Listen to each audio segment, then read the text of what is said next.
আব্বাস রাদিয়াল্লাহু আনহু রাসূল সাল্লাল্লাহু আলাইহি ওয়াসাল্লামের সিরাত সম্পর্কে কিছু বলতে গিয়ে তিনি বললেন কানা রাসূলুহুন্না 20 আল্লাহ রাসূল সাল্লাল্লাহু আলাইহি ওয়াসাল্লামের চুল 20টা অথবা 10টা পেকে গিয়েছিলেন। জিজ্ঞেস করা হলো ইয়া রাসূলুল্লাহ, হে আল্লাহ রাসূল, আপনার চুল তো পেকে গেছে। আল্লাহ রাসূল বললেন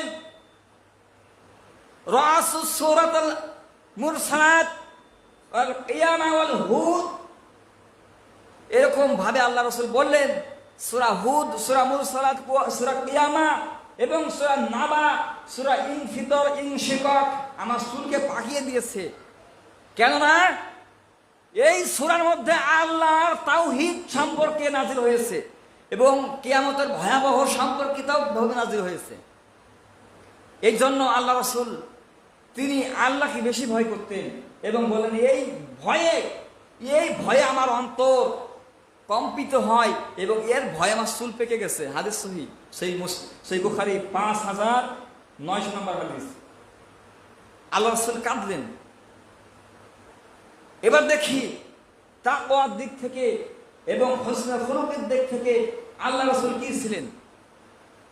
উম্মতের ব্যাপারে প্রত্যেকটা নবীজি, প্রত্যেকটা রাসূল সুপারিশ করবেন। কিয়ামতের দিনে ধারণা আমাদের আছে, অবশ্যই থাকা দরকার। আল্লাহ রাসূল সাল্লাল্লাহু আলাইহি ওয়াসাল্লাম তিনি বলছেন আমার এই সৎ চরিত্রের জন্য মহান আল্লাহ সুবহানাহু ওয়া তাআলা 6টি বিষয় দান করেছেন। লাম উতিতুহুন্না খামসান লাম ইউতাহুন্না, অন্য নবীদেরকে যে জিনিস দেওয়া হয়নি আমাকে সেই জিনিস দেওয়া হয়েছে।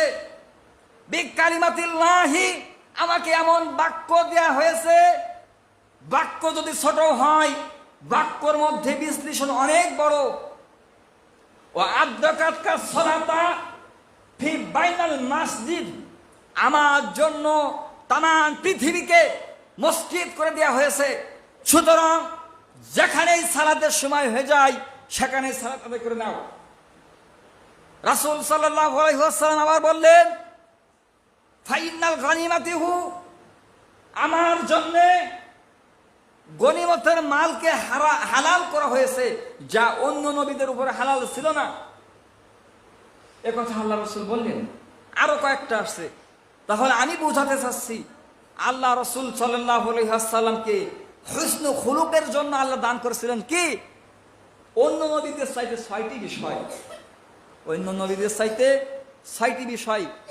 এবং তিনি শেষে বলছিলেন ইশফা'লানা ইয়াউমাল কিয়ামাতি ফিল উম্মাহ, আমাকে আমার উম্মতের জন্য শাফায়াত করার মতো মর্যাদা দেওয়া হবে। এই কথা আল্লাহ রাসূল বলছিলেন। এবং আরেকটা হাদিস যদি এভাবে দেখা যায়, মসজিদে নববীতে আল্লাহ রাসূল বসে আছেন, কয়েকজন বেদুইন আসলেন, এসে বললেন আসসালামু আলাইকুম, হে আল্লাহ রাসূল আপনার মৃত্যু হোক। আল্লাহ রাসূল বলেন ওয়ালাইকুম, তোমরা যা বলেছো তাই হোক। এর অর্থ মানে তোমরা যা বলেছো তোমাদের উপরে হোক, তোমাদের হোক। সালাম শব্দ ব্যবহার করেননি। ভিতর থেকে আয়েশা রাদিয়াল্লাহু আনহা বললেন ওয়ালাইকা লানাতুল্লাহি ওয়া গাদাবাতুল্লাহি, নিশ্চয় আপনাদের উপরে আল্লাহর গজব, আল্লাহর লানত নাযিল হোক। রাসূলুল্লাহ সাল্লাল্লাহু আলাইহি ওয়াসাল্লাম বলেন তুমি থামো, এই আয়েশা তুমি থামো। আল্লাহ রাসূল সাল্লাল্লাহু আলাইহি ওয়াসাল্লাম বললেন ইন্নাল্লাহা ইউহিব্বুন, নিশ্চয় ইন্নাল্লাহ তাআলা রাফিকুন ইউহিব্বুন, আল্লাহ হচ্ছে কোমল হৃদয়ের। ওয়া ইউহিব্বু আলা রিফকা ওয়া ইউতি আলা রিফকি, সুতরাং তুমি কোমলতা অবলম্বন করো। আল্লাহ কোমলতার জন্য, হুসনুল খুলুক কোমলতার জন্য আল্লাহ যা কিছু দান করেন, কঠোরতার জন্য আল্লাহ তা দান করেন না।